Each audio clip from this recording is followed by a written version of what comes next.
And so Northrop is a really big company. They have a lot of different programs within the company that you can work on. And so I was working on a program that was really exhaustive, and we went through like really late hours, long days, and sometimes into the weekends, and you really got burned out.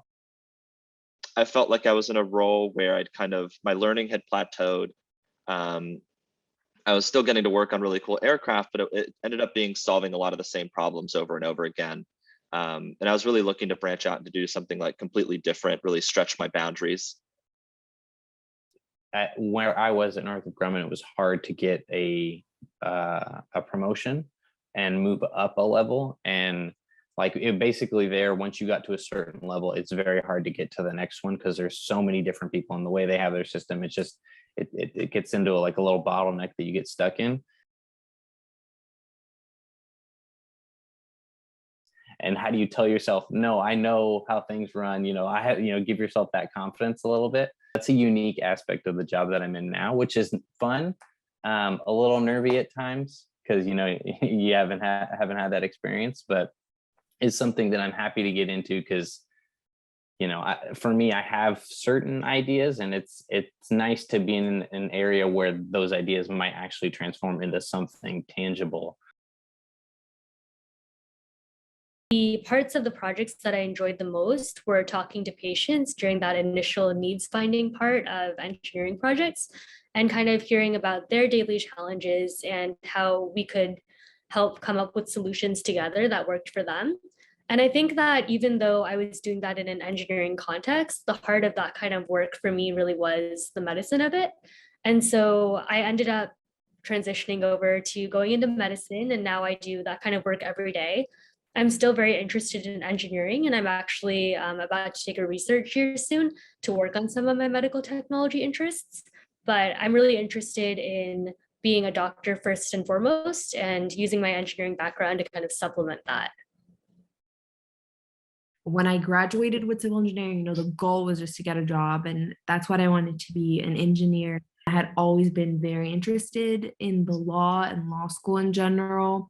So I started researching that a little bit, and then I found ways that I can marry my engineering degree with the law. For example, to become like an intellectual property or a patent lawyer, you need to have an engineering bachelor's or an engineering background, and being able to go to law school. So I'm not sure that that's the route I'm going to go in law school, but it's definitely one of the options. And since it's a professional degree and everyone already has a bachelor, it's kind of like an edge that I feel like I have to have gone to civil engineering. When you say it to most people, it kind of seems like a crazy shift. I look at it more so as an addition to my career rather than a big shift. I really wanted to explore 3 different avenues. One more like a professional services role in like a business strategy, like functional area. So that's consulting. The other one was being more on the product side, where you actually get to own, your own little business from, point A to point Z. And that's where I am right now. The service focused one is more product focused.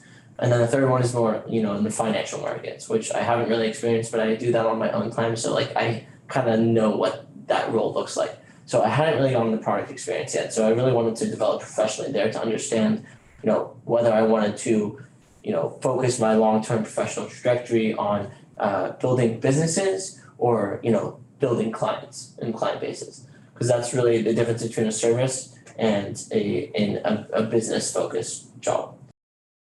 When I initially made the choice to graduate from biomedical engineering and go into medicine, I definitely felt very confident in that choice.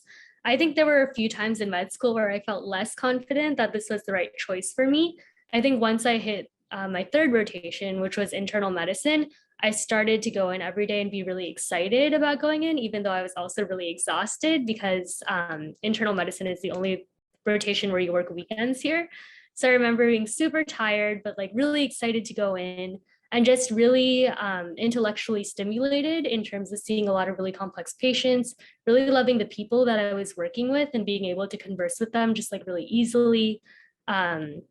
and just really loving internal medicine. And ever since then, I haven't really looked back.